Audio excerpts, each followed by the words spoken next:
Roxane Farol-Linares, bonjour. Bonjour. Vous êtes la municipale en charge de la sécurité de la ville de Nyon et vous commandez la PNR. Quel est le bilan après ces quelques semaines d'épidémie de coronavirus?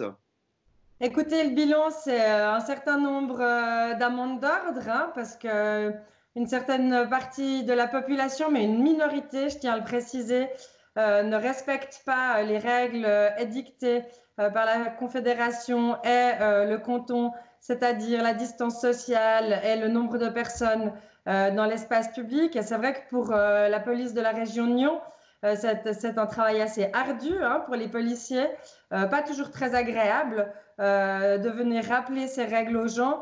Mais écoutez, dans l'ensemble, les choses se passent très très bien. La majorité des gens jouent vraiment le jeu.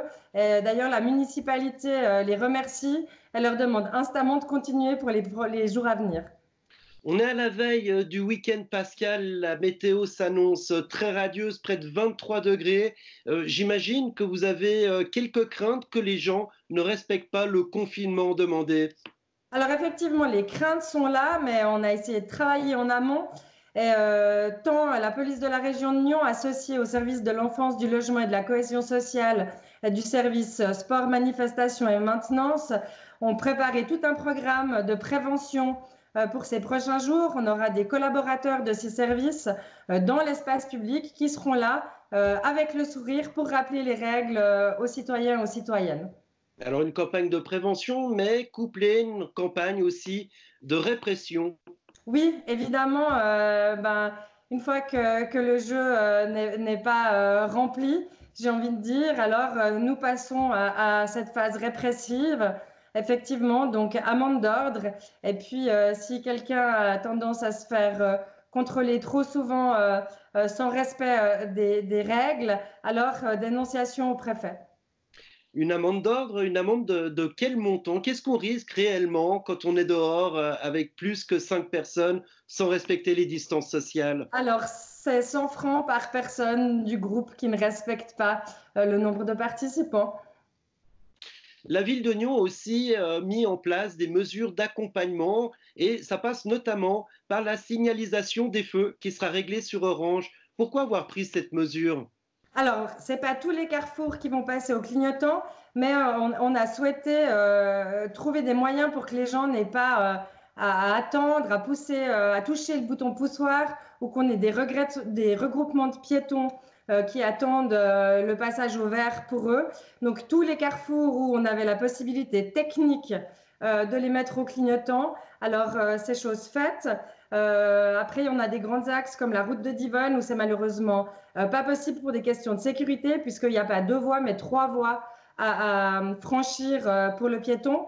Et bien évidemment, on demande aux automobilistes d'être extrêmement prudents et fort civils depuis cette mise au clignotant. Et puis juste rappeler qu'on peut le faire parce qu'on est hors période scolaire, que nous n'avons pas à sécuriser les déplacements des écoliers puisqu'ils sont censés en ce moment être avec leurs parents.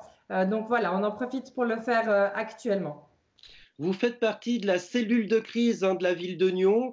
Le Conseil fédéral a annoncé de nouvelles mesures, la poursuite du confinement jusqu'à à la fin avril.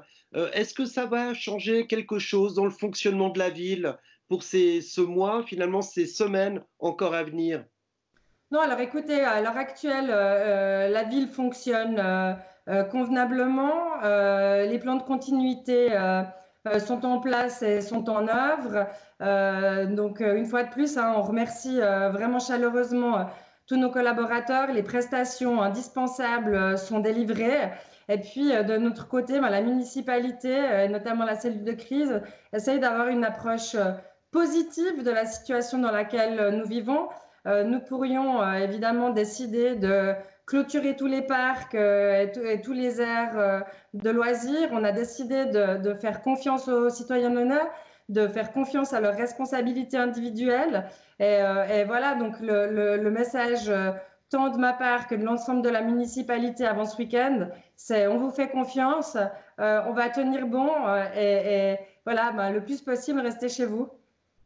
Voilà, Roxane Faro-Linares, merci de nous avoir accordé ces quelques minutes. Je rappelle les deux messages essentiels, une campagne de prévention ce week-end, mais aussi, attention, de la répression en cas, en cas de non-respect des mesures annoncées par le gouvernement suisse et la municipalité lyonnaise. Je vous remercie beaucoup d'avoir passé ces quelques minutes. Merci à vous et puis très bonne Pâques.